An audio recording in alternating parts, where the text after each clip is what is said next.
طرح کا الزام عمر عبداللہ صاحب پر صرف مظفر حسین بیگ جیسا انسان لگا سکتا ہے، دوسرا کوئی نہیں لگا سکتا۔ آپ کاٹیں گے نہیں، تب میں آئندہ آپ کے ساتھ پروگرام کروں گا۔ دیکھو بیٹا، دو چیزیں ذہن میں رکھنی چاہیے، ایک ہوتا ہے فیتھ، ایمان، دوسرا ہوتا ہے نظریہ۔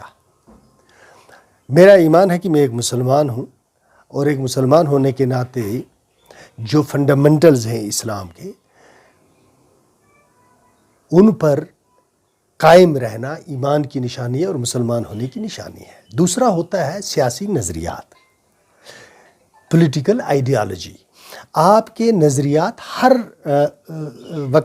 وقت گزرنے کے ساتھ بدلتے رہتے ہیں۔ انسان کے کئی لوگ، ہندوستان میں ایک ایسا دور رہا ہوگا جب سارے ہندوستان کے لوگ کانگریس کے ساتھ تھے، ہے نا؟ انہی لوگوں میں سے آپ نے بعد میں دیکھا ہوگا کہ کچھ لوگ بجرنگ دل کے ساتھ چلے گئے، کچھ شیو سینا کے ساتھ چلے گئے، کچھ اویسی صاحب کے ساتھ چلے گئے، کچھ یادو صاحب کے ساتھ چلے گئے، کچھ نتیش کمار صاحب کے ساتھ چلے گئے، کچھ بھارتیہ جنتا پارٹی کے ساتھ چلے گئے۔ تو نظریات انسان کے بدلتے رہتے ہیں۔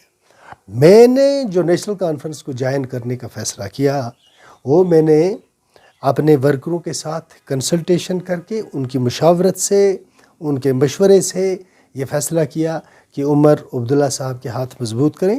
اور نیشنل کانفرنس نے جو ثابت کیا ہے 2019 کے بعد، جس طرح یہ ایک مضبوط قلعہ بن کے ابھری ہے کہ کتنی کوششوں کے باوجود نیشنل کانفرنس کی کسی دیوار میں کوئی دراڑ پیدا نہیں ہوئی۔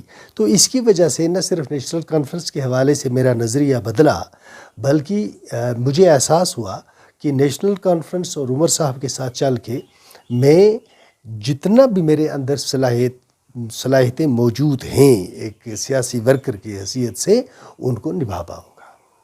دیکھیں، میں نے 2014 کا جو مظفر بیگ صاحب نے پارلیمنٹ الیکشن لڑا تھا 2014 کا، اس وقت پورا نارتھ کشمیر بیگ صاحب کی کمپین چلا رہا تھا۔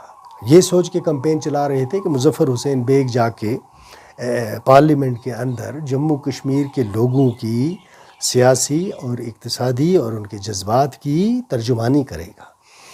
تو وہ گناہ 2014 میں مجھ سے سرزد ہوا ہے کہ میں نے بیگ صاحب پر اعتبار کر کے، ان پر بھروسہ کر کے، لوگوں کا ووٹ دے کر ان کو پارلیمنٹ میں بھیجا۔ آج تک مجھے اس کا پچھتاوا ہے۔ اس بار جو الیکشن ہوگا، میں اس میں یہ کوشش کروں گا کہ میں اپنی ان خطاؤں کی تلافی کروں اور کسی ایسے امیدوار کو ہم میدان میں لے کر آئیں جو کم سے کم یہ اگر اس قوم کے ساتھ وفا نہیں کر سکتا تو بے وفائی بھی نہ کرے۔